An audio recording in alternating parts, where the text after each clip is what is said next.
There certainly are a lot of narratives and excuses 3000 uses in the modern kind of superhero era. People are kind of fickle in terms of what they want to go out and support. If we look at kind of this new phase, post Endgame, phase 4 of Marvel, it's kind of difficult to predict what's going to be good and what's not. Like, we knew Spider-Man was going to do good. I mean, I have no problem admitting I think it did way better than I imagined. I was unsure if it would ever hit $1 billion, and it's just blasted right past that. And it's a good movie.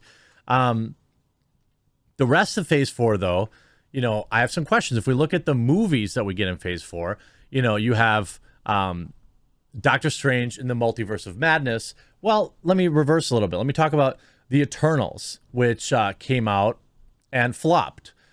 Shang-Chi, which came out and did okay in the box office. I don't think Shang-Chi was a bad movie, like I think The Eternals is a bad movie, though. So I think that Disney may look at Shang-Chi and say, there wasn't enough appetite for the character. Would it have done better if we had, you know, a better international release? Perhaps. The Eternals was just doomed from the start. You know, asking people to care about 10 characters who really nobody knows about, and you know, you spend the entire movie as like a PowerPoint presentation of backstory. It sucked. It was a bad movie, bad premise.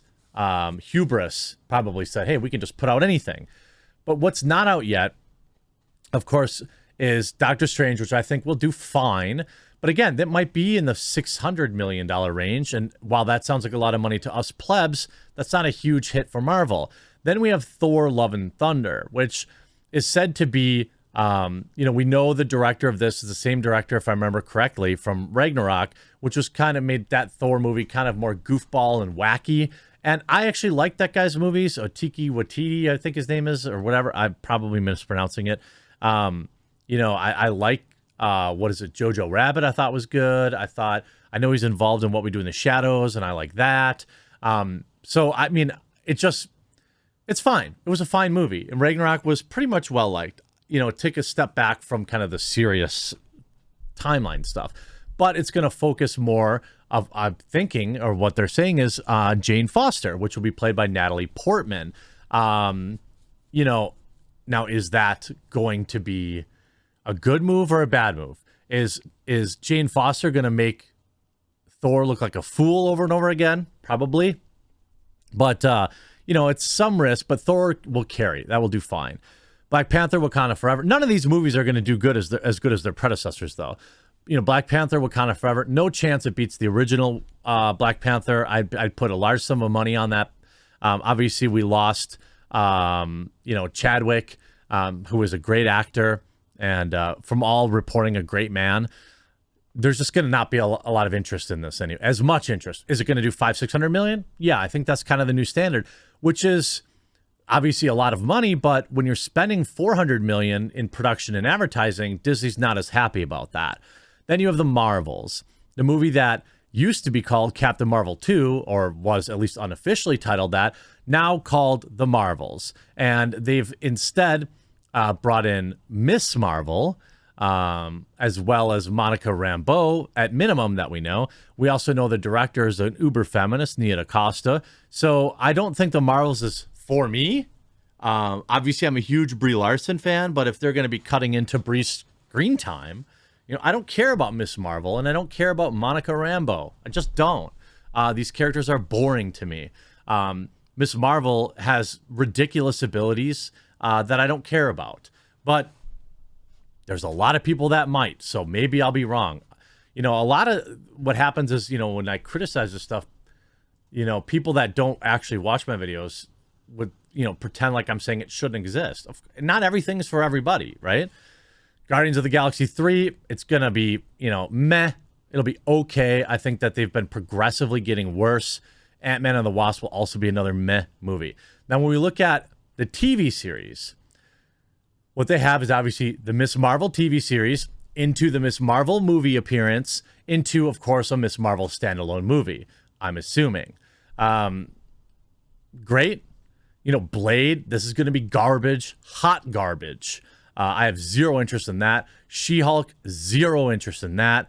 Moon Knight, maybe. Secret Invasion, not really. Ironheart, maybe. But these are all like a Groot standalone show. Not interested. Maybe it's a kid's cartoon or something like that. Fine. But when we look at what's interesting going on with Miss Marvel in trouble, new casting, and significant refilmings reported months after the filming wrapped.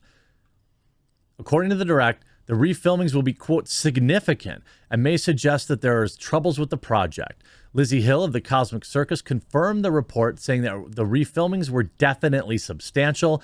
The series, said to premiere sometime in the summer of 2022, is set to debut Kamala Khan / Miss Marvel character from the Marvel Comics. Look, standalone character, you want to make sure that your offering is more diverse and more global. Fine. I don't have to watch everything. I don't think that I'm the target demographic for Miss Marvel. Maybe I am. Controversy has followed the show for some time. Initial fan uproar over the series began after a report from movie insider Daniel Rickman indicating that Kamala Khan's powers would undergo dramatic overhaul for the cinematic debut. Instead of her traditional Fantastic-esque stretching powers like Mr. Fantastic, the MCU's Miss Marvel would have the ability to create constructs from light, much like DC's Green Lantern character. While many fans are hopeful of new significant refilming could indicate reversing that decision, no news or even rumors regarding the nature of the refilmings have been released as of yet. Well, no, they're going to make her super duper powerful. We already saw this. I'll get to the article in a second. On Monday, comicbook.com reported that the refilming reportedly aren't as bad as we thought. However, real recent news on Friday seems to fly in the face of that notion. It's reported that a new Pakistani actor, Mawish Hayat, sorry, I hope I'm close, had been added to the series during the refilming. Presumably any refilming involving new casting changes are more than likely quite extensive in nature. Having first debuted in the comics back in 2014, Kamala Khan has struggled to find an audience, with multiple series being canceled and rebooted. Yeah, so why wouldn't we invest millions of dollars into a Disney Plus series and hundreds of millions of dollars into a movie? The daughter of Pakistani immigrants living in New Jersey, Khan is often praised as being one of the first prominent Muslim superheroes. In 2013, the founder of Muslima Media was once told the controversial Qatari-funded outlet Al Jazeera that Kamala normalizes the idea of Americans' experience as a Muslim, and that a lot of us are bumping up against the idea that a lot of America is white. And while that isn't what America is, we're not all white and Christian. Well, yeah, obviously. According to Disney, the new Marvel series will introduce Khan into the MCU as a great student and avid gamer and voracious fan fiction scribe with a special affinity for superheroes, particularly Captain Marvel. I'm assuming she'll appear in the show. And look, here's the thing. Are there any other Disney Plus series that surround the actor's religion or race? I'm genuinely asking you, do they exist? Like, I saw in the preview of this, they went out of their way to show a mosque service, right? What religion is Spider-Man? Do you know? What about Hawkeye? What about Black Widow? What about Wanda? Do we know what religion they are? So why is it important for Kamala Khan? I don't know. Now, it may not be any kind of important part of the show. It may just be a flash to this. Like, I'm not interested in watching a show about somebody's religion, any religion for that fact.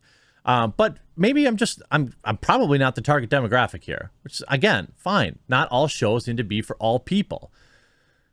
But it'd be interesting. You see, Miss Marvel just stole Spider-Man's greatest ability. Argue one of Spider-Man's greatest abilities is spider sense, as it alerts him to danger a moment before it arrives. And the great ability was just stolen by Miss Marvel. While Kamala Khan doesn't take Spidey's sense from him, she does develop her own version of the power and make it her own. Why not? Why wouldn't we be beefing up the power level? Now, this is just in the comic book, so we don't know if this is actually going to be in the film. But got to have more power. That's why Captain Marvel is so ridiculously overpowered. They're like, nobody's going to embrace a female superhero unless we make her super powerful. I mean, Black Widow is pretty well liked, and she doesn't have any special abilities. None. I mean, none. Nothing. She's human. Boring. People still like her. She gets stuff done. Hawkeye. Boring. No superpowers. No super abilities. Next to Thor is a joke. People still like him. So when you're going to introduce, when you're going out of your way to introduce and increase diversity, which is fine, maybe don't also hamstring yourself by making these characters super OP Mary Sues. Hope you enjoyed this video. We'll talk to you again real soon.